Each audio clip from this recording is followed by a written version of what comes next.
Good evening, Mr. Mohammed. Can you hear me? Hello, good evening. How are you? I'm fine, thank you. How are you doing today? I'm fine. All right. I think we'll just wait for like about 5 minutes for Okay. every other person to join. And if nobody joins in 5 minutes, we'll start regardless. Okay. All right, that's fine. Mm.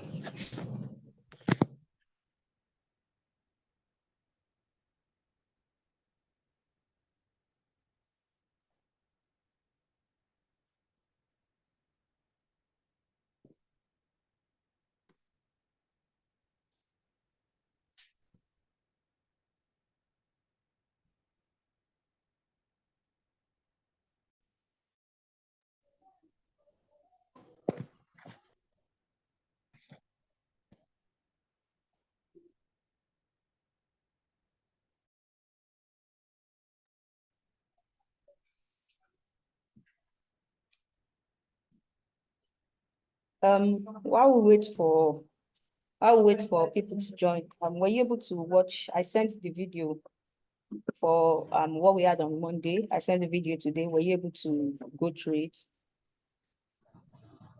Actually, my phone was off. I just switched it on now. Okay, that's fine. So basically, I lost the last recording. The last recording, I lost it. But fortunately, we had another meeting with another batch on the same topic. So I was like, okay, that can work. So I just sent that recording so that everyone can watch, for those that were in class and those that were not in class. Everyone can learn, basically. Okay. Yeah, but you can watch after. Yeah, I try to watch it. Yeah, sure, that's fine. Right, I think if no one joins still in the next like 2 minutes, we'll start and they will watch the video later. Okay.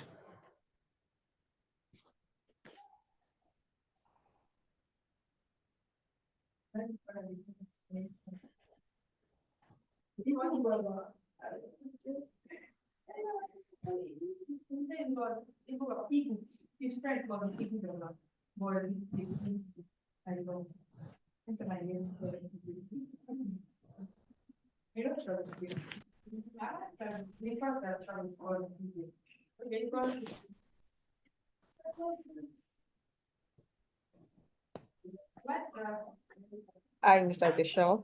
Good evening. Good evening, mother. How are you doing today? How's your day today? Glory to God. I'm doing fine. Awesome. That's fine. Awesome. All right. I think I don't want to waste a lot of our time today. I think we can just proceed. Okay. Whoever is going to join later can join, and whoever does not join will be able to watch the video after. The recording will be posted on the channel. So Okay. yeah. So I don't know if you've been able to watch the last video. I sent that today. Or from the class. I don't know if you have any question before we proceed to today's topic. I was in the last meeting anyway, but today I've not watched that video. All right, that's fine. Actually, Whenever you watch it, you can just drop any question you have on the group and it will be answered. the main question that is there any way Vexstack link up buyers and then to poultry owners, farmers rather? Okay, like get maybe like off-takers to buy the Yes, birds. yes. Okay, Yes. so in some part of the country, we have off-takers that buy the birds, but in some states, in certain states we have, but in some other states we don't. And some off-takers would not want to buy a bird from one particular state to another state because of the risk attached with it. You understand? Risk on transport. Yes. So Yes. we are basically Yes. working on getting processors and off-takers all around where our farmers are, right? But that is like a work in Okay. progress. Okay. That's like a work in progress, basically. Okay. Okay. Anyway, that's one of the questions, and then the other question is like someone that is into like somebody like me that's into broilers. Okay. Is there any assistance in the area of, because I like to process anyway, Okay. to process my birds and then sell it as a frozen chicken. You understand? Mm. To consumers. And the only thing, I have a blaster. I have a blaster freezer. But the Okay. only thing that the area of challenge that I'm having is solar. I'm thinking about taking up a area of finance in order to get solar. And Okay. then when you install solar with such a thing, you understand that your business is not at stake. Yeah. And you know what is attached to frozen chicken. When you have it, you think you have light, and then you process your chicken, and then maybe by the time you get to store, probably maybe that night they'll just take light for probably 2 days. Mm. I know such a thing is not good for someone that actually want to go into that business proper. Because when you are doing broilers and you are selling to bookies and then some people that we just come and take from you. I know some people, even some processors that will actually want to buy at a very ridiculous price from you. But you won't blame them because of the cost that attached to their own production as well. So they actually want to beat down the price. So what is best practice doing in such someone in such condition? Okay, so at some point in the course of this training, right, we'll get to the point where we'll talk about how to access finance for both your farm and your process plants, all right? So we'll still get to a point where we'll talk about how to accessing finance, all right? And aside that, we also have like, well, basically, I think on Monday, either Friday or Monday, we'll be talking about how to access finance, physically how to get finance. So I think we can just, I think that will answer your question. Okay, good. It's like I'm just stepping ahead. Anyway, Yeah, okay, that will answer okay. your That question. that, that was the, that was the question. Those are the questions I have for now. So I like the training anyway, and it's very good. Thank you. So All I right, appreciate it. you're welcome. Yeah, I think that was too much of our time now. I think we can just move into what we have today.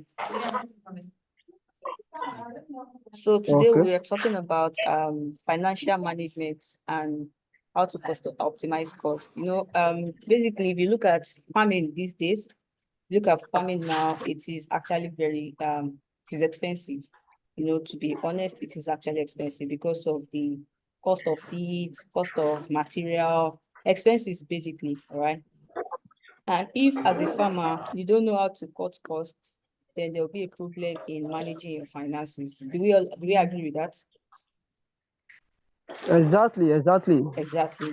So today, the major purpose of today's class is to look at the basic way to cut costs, right?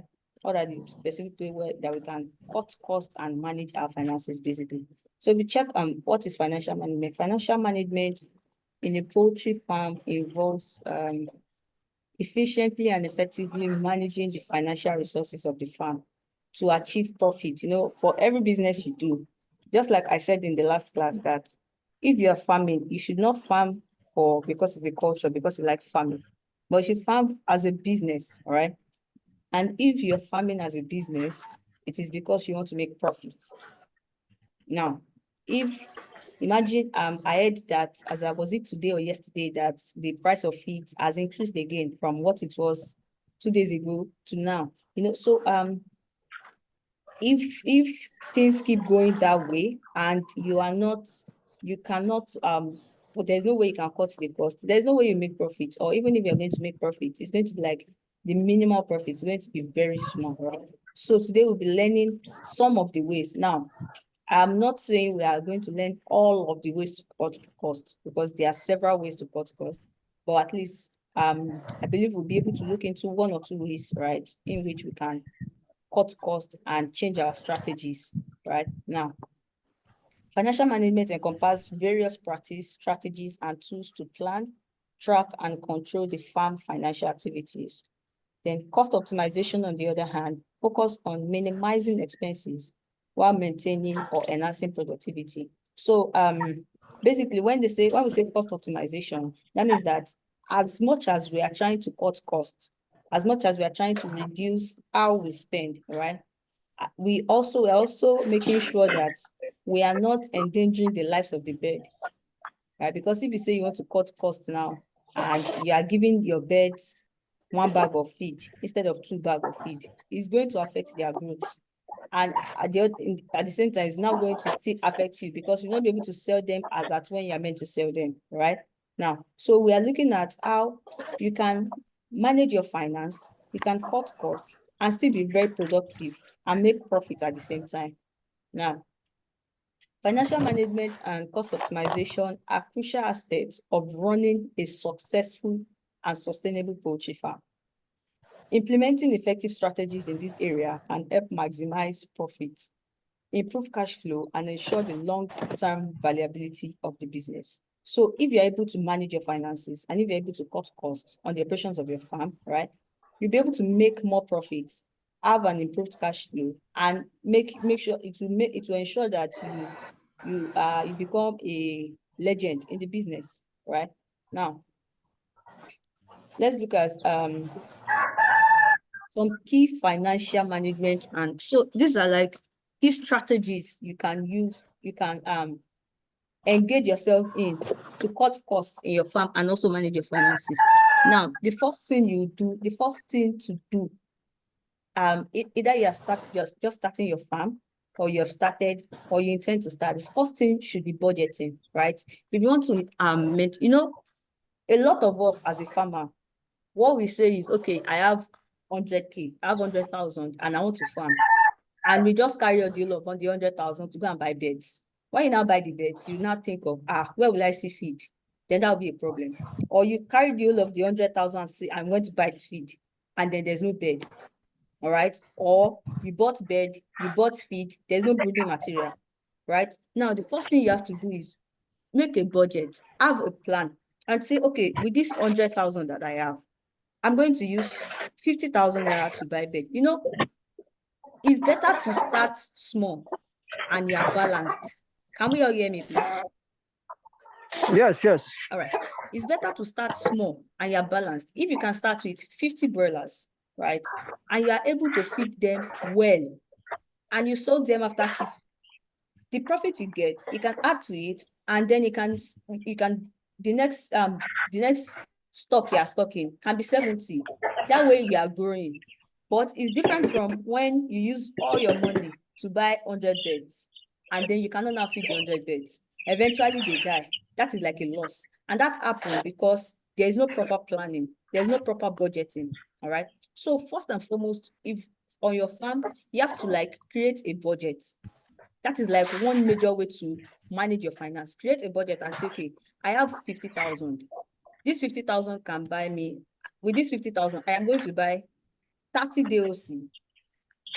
How many bags of it can it cover? What about the brooding material? This and that. Am I going to pay who is going to work with me? Once you budget, you already know how much you are spending for the entire farm, entire cycle, right? You already know that in the next 6 weeks, this is the amount I'm spending, and this is what I am looking for. Right, basically. So you are not going to start running faster than yourself. You're not going to now start looking for what did not lost up and down. You already know what you want to do, and you already know how you want to do it. You already know what you want to spend on. So there will not be a case of somebody just say, I have this bed that I want to sell, and you just say, okay, let me quickly come and buy it because you have excess money. No, that will not happen because you already have a budget. You already know what you are working with. Right, and that will help you to manage your finances a lot. And at the end of the day, you'll be able to now calculate, your expenses, you'll be able to calculate your profit, you'll be able to know, okay, this is how much I spend, this is how much I gain. Then you can now say, okay, in the next cycle, you can say, okay, I did 50 this time around, I made about 50% profit. I want to add 25% of the profit to the business, and then increase what I am making. As simple as that. It might not be simple, but it is very, very, very important. It is very, very important. I believe we're all together. Now, once budgeting is done, Yes. once budgeting is done, you move on to your cost analysis. Now, you conduct a thorough cost analysis to identify the major cost drivers. Now, while you are doing your budgeting, right, you might have budgeted that, okay, maybe a bag of feed is 5,000 naira. We understand the kind of increase that is happening, right? We understand the kind of increase that is happening in feed, in the cost of feed now. So you can put in your budget that, you can decide to put it in your budget that, okay, maybe every month, the feed can be increasing with maybe 1,000 naira, and say, okay, this is how much you'll be putting. Prepare for the worst, right? And if eventually the increase did not come, you still have your money. But if the increase come, it is not going to meet you like a shock. You were actually prepared for it, right? It's better to be prepared. You know, they used to say that prevention is better than cure. So it's better you prepared for something than when that thing now meets you unexpected. Right. So once you're making your budget, right, you do an analysis and say, okay, if feed is 500 today, tomorrow it can be 600 or 650. You add that in the budget. Maybe by next month it can be 700 or 1000. You add that in your budget and make sure, and you see that okay, you already have like everything sorted out already. So you don't have to now run scatter when the increase actually come. And if the increase does not come, fine, you are still all good. All right. Now, efficient feed management. That one, efficient feed management. You know, if you see broiler farm, if some of us that have broiler farm, you can see that broiler, if you give them food from morning till night, they will eat it from morning till night. They are not tired of eating. And at the same time, there are some particular time that it's not even good for them to eat too much. I think I visited the farm I think about 2 weeks ago. Yes. And one of the farmer told me that I think during heat season, when there is heat, they should not eat too much because of their digestion. I believe I'm right. So, but Yeah, they won't eat in the afternoon. exactly, but some farmers still give them food. Some farmers will tell you that, oh, I don't want their plate to be dry, or I don't want them to have come to a situation where they don't have any food at all to eat. Then they keep feeding them. That way, the food you are giving them at the time when you're not meant to give them is not doing anything to them. It's just more like a waste. So one of the ways to cut costs, one of the ways to manage the finances is to implement like have a calculation of what they eat. If what you feed them in the morning is 1 bag, and you know that with this 1 bag, they will eat to the fullest and they will be satisfied. It's not going to affect their growth and it's not going to affect your pockets, right? Give them the 1 bag and you know that, okay, the next time you are giving them feed again is probably in the evening when all they will eat is still 1 bag. So you already calculate that, okay, this chicken are eating 2 bags of feed per day, or this chicken are eating 3 bags per day, basically. So you don't have to waste your feed, right? You don't have to feed them. You have to feed them when they don't need to eat. You know there is heat and they don't really need much food. Then you have to give them the food, right? To avoid wastage. Because at the end of the day, they will eat the one they want to eat, they will waste the rest. And that wastage, the chicken does not know that is a wastage. It's you that is the farmer that will feel it in his pocket that this bird are wasting my food. The chicken does not know that they are wasting it. They are just doing their own thing, right? So implement precise feeding practice, right? And also use quality feeds that meet the nutritional requirements of the bird to optimize growth and production, basically. Another way is disease prevention. You know, so another way you can cut cost in your farm is like preventing disease. You know, when you see that a bird, when you see that one bird is already behaving like it's kind of sick somehow, immediately you cite it. Don't even give the bird, don't even say, let's see what will happen before evening. All right. A lot of farmers do that where they've already seen that one bird is doing like is sick or something. And they'll say, okay, let's just leave it till evening. And before you know it, before that evening, like maybe like 5 or 6 birds are affected. Now, earlier you were meant to treat just 1 bird. Now, what you now have to treat is 6 birds and 7 birds that has been affected, right? So immediately you cite that a bird is affected with anything, even if the bird is just sleeping or the bird is just kind of slow or something, isolate the bird first before you now check what is wrong with it, so that whatever is wrong with it will not affect other birds. And at the same time, to also prevent a disease outbreak in your farm, implement a strict biosecurity measures, right? Like, let your biosecurity measures be very strict. Like I said earlier, I visited some farms 2 weeks ago, and you know, we got to a situation where, because I went to about 5 farms, right? So the first farm I entered, I was able to enter the farm because that's the first farm.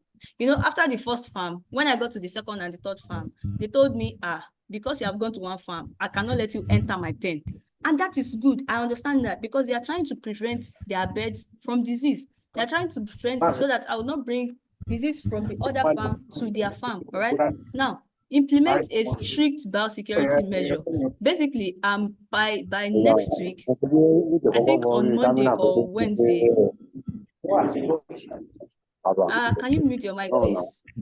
On Monday or Wednesday, we'll be taking a course. Yes, I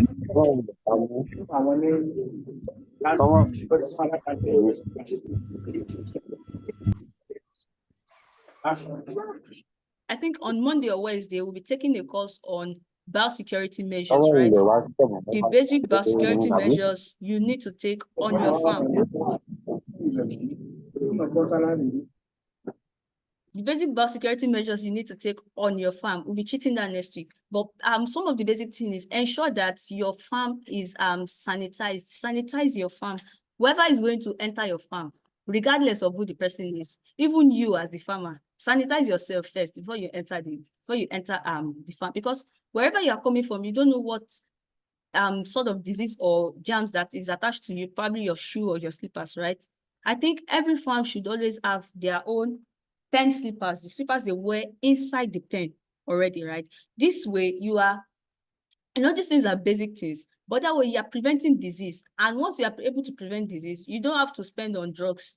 You don't have to spend on vaccine, except general vaccine that every one of them should take, basically, right? So implement strict biosecurity measures to prevent disease outbreak, and also monitor the bird health regularly. So if you cite that one bird is already sleeping anyhow, it's already sleeping than it should sleep, isolate the bird first, so that it will not, instead of you treating one bird, you will not end up treating 10, 20 birds. Because once most of the diseases are contagious. Once one is affected, the others will start affecting it. And that is how it will be. Also, invest in energy efficient equipment and lighting. Let there be enough lighting. Add that to your budget when you are setting up your farm. Let there be enough lighting. If there is no room for lighting, if you don't have probably enough for lighting, let there be ventilation then, right? Let there be ventilation. Let there be enough ventilation so that during heat period, they don't feel heat too much.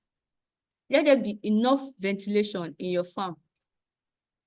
Now, after this, we'll still talk about a major way to cut costs in feed, right? In feeding the bird, we'll talk about a major way to cut costs in feed. But let's continue. Labor optimization. Now, streamline farm operations to make the most of labor resource and reduce unnecessary overtime and idle time. And also invest in staff training to improve skills and efficiency. Now, imagine, in the last class, I mentioned that the world is evolving and we're in a world of artificial intelligence, right? We're in a world of artificial intelligence. Now, imagine if you have to imagine there are two farms, basically. Both farm has 200 beds on each farm. One of the farm has 3 staffs or 5 staffs, and the other one has 2 staffs. Now, you know that if they are paying the same amount if they're paying the same salary amount if the both farm are paying the same salary amount to their staffs, the one that has 5 staff is going to be paying more. Why? Because the staffs are more. But now imagine if the one that has 2 staffs now equip those 2 staff with all the necessary training that they need, right? You equip them with all the necessary training they need to move even your farm to the next level. You would not need to spend much on paying staffs, right? You probably give them enough knowledge where they can make accounts for the farm wherever they are, even on the farm. You don't need to be in that farm to know what is happening on the farm. They can, everything, they are you train them either digitally or you give them all the training that they need. Maybe not all, but you give them 80% of the training that they need. Then you would see that you don't have to spend as much as the other farm is spending, right? You don't have to spend as much as the other farm is spending. So if the other farm that has 5 workers, if the farmer is paying say 50,000 naira to 5 people, that's 250K per month. And if you decide to say, okay, because these people are skilled, decide to start paying them 70,000 naira per month, just 2 of them, that's 140K per month. You're saving 110,000 from what the other person is paying. You're saving 110,000, and they will do your work better. They'll make your farm more better than the other person because of the knowledge that they have. because of the knowledge that they have, because of what you have given to them, because of the skills you have given to them, they would improve your farm, and even you will now get more profit, you get more benefits from them. All right. Now, so what I'm saying is, invest in this kind of training you are getting, right? Once you are done with this training, invest in your staff, teach them these things. Okay, you should know how to do this, you should know how to do that, you should know how to be digital, you should know, there are free courses that you can take. This is a course that, this one that we're having presently is what you can give your staffs the videos, watch this video, learn how to do this, learn how to do that. And when they are skilled, it will not only profit them, but it will also profit your farm and make it grow. And at the same time, you're cutting costs. You're managing your finances that way. Another way to manage finance is inventory management. Maintain proper inventory management to avoid overstocking, right? So if all you need for a whole cycle is 50 bags of feed, right? You need 50 bags of feed for a whole cycle of 6 weeks or 8 weeks. Now, you already got 25 bags, or you already got 30 bags, right? And they finish these 30 bags. And because you don't take inventory, you start guessing, how many bags of feed have we bought this month? We bought this. It will get to a point where you would not have the accurate record of what have been bought and what you need to buy again. Then basically you already admit that what you need is 50, right? You've already bought 30. So it's just 20 bags of feed that you need to successfully finish a cycle. But because you don't have a proper inventory record, you don't take record of what you have and what you don't have, you might end up buying like another 30 bags or another 35 bags, right? And at that time, that's like overstocking. That's like overstocking. And you'll be wondering, okay, this is like the exact bags I need to feed this bird. Then you now start feeding them you feed them more than what they are meant to eat. And that way it can also affect the birds when they eat more than what they are meant to eat, right? So one of the ways to cut costs, one of the ways to manage finances is taking inventory. Let there be a proper record of your inventory. You have 10 birds, you have 100 birds, take the inventory of those birds so that when one die, you will know that one have died. You have a proper record of it. You've bought 30 bags of feed, put it down, let it be in a record. That is why the first lesson in this class was how to keep all our farm record stuffs digitally, right? Need to take full record of our farm. Now, long-term planning. Long-term planning. Another thing you need to do is how to plan for long-term, right? That is another reason why when the budgeting comes in. So when you are doing your budget, you are not budgeting for 1 week or 2 weeks. You are budgeting for the whole cycle.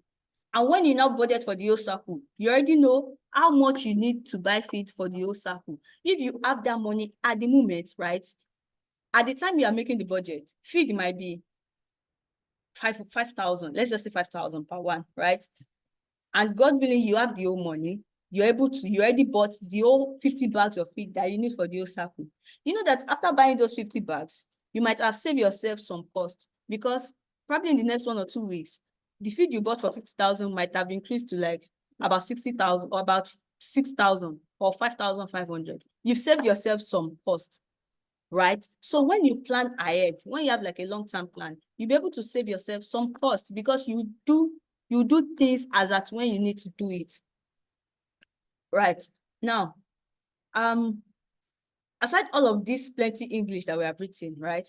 Another major way to save our cost, another major way, like a very major way to save cost, is called using the black soldier fly. So I will share a screen on the black soldier fly, basically how it works now. Black soldier fly is like an insect, right? But it is an insect that is very good for your farm. If you have a farm or a fish pond, these are like basic things, these are like feeds that you can use to supplement your feed, right? So instead of feeding your chicken like 1 bag of feed, basically, instead of giving them like 1 bag of feed, you can mix it together with the black soldier fly. Black soldier fly is like a supplement right? For your birds, it is good for their health. It is good. It gives like nutrients. Basically, it gives like nutrients for the farm, right? So that is like one very major way to cut cost on your farm. I think we're having network issues again, just like the last time.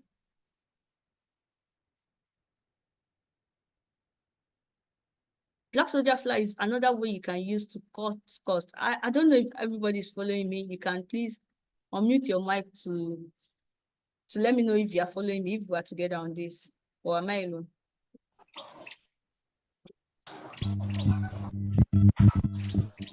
Are we together or everybody has left me? Yes. Are we learning anything at all? Are we learning anything? Yes. Okay, so before the network load, has anyone ever heard of black soldier fly? Have you come across it at all?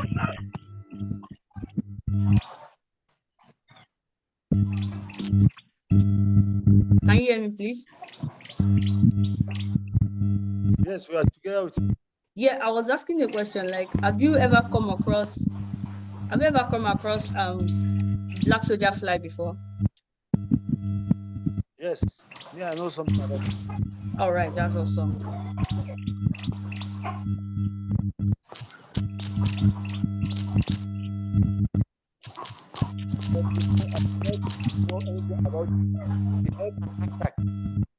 So I didn't get that. I said before, I've been knowing about the black soldier, but Bestac bring it very closer to me. Okay, that's awesome. So I think the network is bad. Mr. Desol said he cannot hear me, and I'm actually struggling to hear.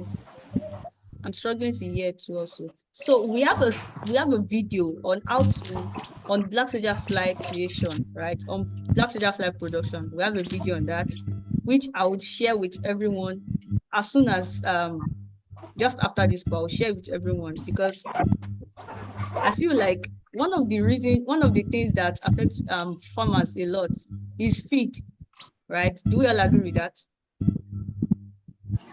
Do you all agree that the cost of feed is actually very high, is on the high side this time around? And every farmer is looking for a solution. Every farmer is looking for how to cut the cost of feed. And I believe that black soldier fly is actually one major way, right? Is one major way to cut the cost of feed. So I have an assignment for everybody. I'm going to give you an assignment. And I will also drop it in the chat box now. Now, aside black soldier fly production, make a research on alternative, on what you can use to alternate feed production. Did you understand the question? I already dropped the question on the chat box, right? I'll drop a video on the Telegram channel this night on the production of black soldier fly, BSF, right? But everyone has an assignment to make. The assignment is make a research on the alternative to feed production. What can you use to alternate feed production? You know, there was a time when maize was very scarce in feed production, right? Now, what do you think can be used as an alternative to maize, as an alternative to certain ingredients in feed production? Do we understand the question? Do you understand the assignment rather?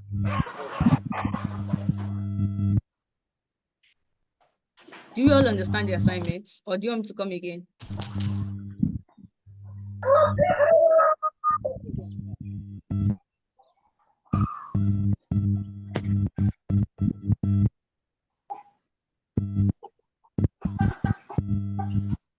Okay, that's awesome. That's awesome. So this assignment has to be submitted over the weekend. All right, this assignment has to be submitted over the weekend by Sunday. I would also drop it on the Telegram channel for everyone to get it. this assignment is one of the requirements for certificate. This course is actually a certification course, right? After the end of the class, there'll be a certificate for each active members. So make a research on what the alternative for feed production are. Like, what can you use to alternate maize? What can you use to alternate the basic ingredient for feeds aside BSF? I already mentioned BSF, I already mentioned black soldier fly production. What are the other alternatives that we have for feed birds and would not make them lose their nutrients, that will not make them lose nutrients? All right, do we understand?